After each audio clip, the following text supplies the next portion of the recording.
সবচেয়ে উষ্ণ মাসে এত বৃষ্টির কারণ কি? এবার হাওড়ে ফসলের এমন ক্ষতি কেন? হাওড়ের বাঁধ ভেঙে আসা পানিতে ৩ বছর আগে ফসল নষ্ট হয়ে গিয়েছিল। এবার ফসল নষ্ট হলো হঠাৎ বৃষ্টিতে, জলাবদ্ধতায়।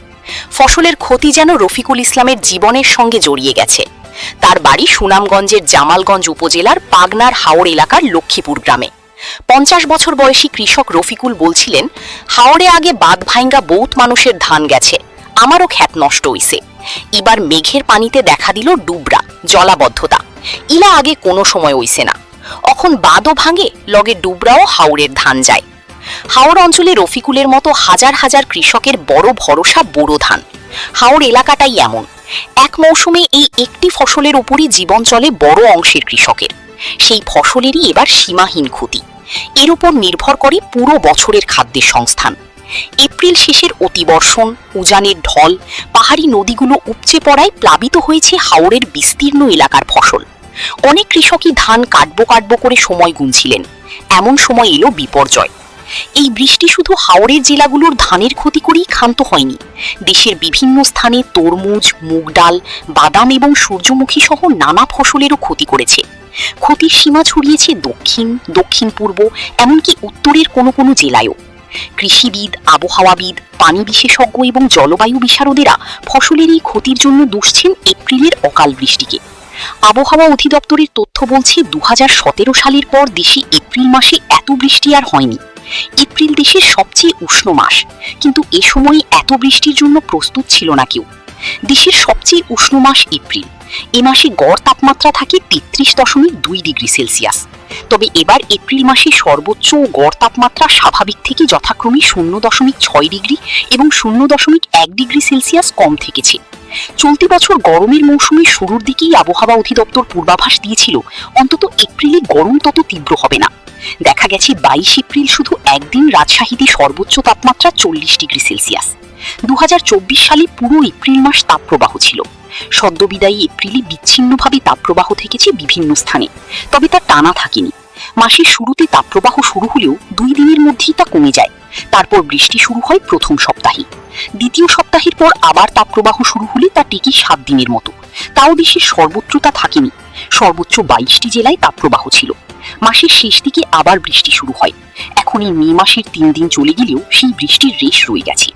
কৃষি বিভাগের মাঠ পর্যায় থেকে এবারের হঠাৎ বৃষ্টি, বন্যার ক্ষয়ক্ষতির তথ্য আসতে শুরু করেছে।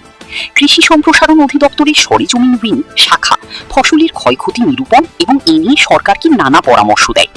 উইংয়ের পরিচালক মোহাম্মদ ওবায়দুর রহমান মণ্ডল গতকাল প্রথম আলোকে বলেন, হাওড়ের ৭ জেলায় চলতি মৌসুমে বোরো আবাদ হয়েছিল ৪,৫৫,১৫৩ হেক্টর জমিতে। এর মধ্যে ৭১% ধান কাটা হয়েছে, আর এই জমির মধ্যে ৪৬,০০০ হেক্টর জমি পানিতে ডুবে গেছে। হাওড়ের ৭ জেলা হচ্ছে সুনামগঞ্জ, কিশোরগঞ্জ, নেত্রকোনা, হবিগঞ্জ, সিলেট, মৌলভীবাজার ও ব্রাহ্মণবাড়িয়া।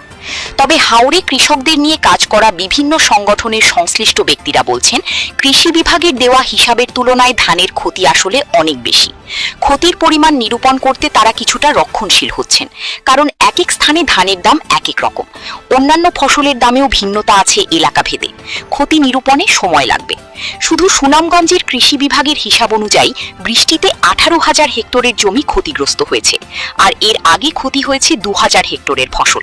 সেই অনুযায়ী অন্তত ৫০০ কোটি টাকার ক্ষতি হয়েছে। বিশিষ্ট কৃষি অর্থনীতিবিদ অধ্যাপক আব্দুস সাত্তার মণ্ডল বলেন, হাওড়ের ভূপ্রকৃতি পরিবর্তন হয়ে গেছে। এর অনেকটাই মনুষ্য সৃষ্ট। কখনো সড়ক, বসতবাড়ি, পাকা স্থাপনা ইত্যাদি নানা কারণেই এর পরিবর্তন হয়ে গেছে। এখন যে পরিস্থিতি, তাতে হাওড়ে প্রচলিত কৃষি এবং চিরাচরিত ফসল নির্বাচনে পরিবর্তন আনতে হবে। পরিবর্তিত অবস্থায় এই কৃষি এবং ফসল কেমন হবে তা গবেষক, কৃষিবিদ সহ সংশ্লিষ্ট সবাইকে ঠিক করতে হবে। হাওড় অর্থনীতিকে কেবল কৃষি নয়, অকৃষি খাতের উপরও জোর দিতে হবে। সুনামগঞ্জের হাওড়ের ফসল রক্ষায় প্রতি বছর বেড়িবাঁধ নির্মাণ ও সংস্কার হয়। এতে শত কোটি টাকা ব্যয় হয় প্রতি বছর। কিন্তু এবার হাওড়ে ফসল রক্ষায় নির্মাণ বা সংস্কার করা পানি উন্নয়ন বোর্ডের পাউবোর কোনো বাঁধ ভাঙেনি, তবু ব্যাপক ফসলের ক্ষতি হয়েছে। এখন সুনামগঞ্জের নানা শ্রেণী পেশার লোকজন লোকজন বলছেন শুধু বাঁধ দিয়ে যে আর হাওরের ফসল রক্ষা হবে না তা এবার প্রমাণিত হলো। বাঁধের পাশাপাশি হাওরের ফসল রক্ষায় বিকল্প কি হতে পারে সেই প্রশ্ন এখন সামনে এসেছে। এবার জলাবদ্ধতা, পানি নিষ্কাশনের সংকট বেকায়দায় ফেলে কৃষকদের। সুনামগঞ্জ পানি উন্নয়ন বোর্ডের নির্বাহী প্রকৌশলী মোহাম্মদ মামুন হাওলাদার স্বীকার করেছেন, হাওরের তলদেশ, নদী নালা পলি পড়ে ভরাট হয়ে গেছে।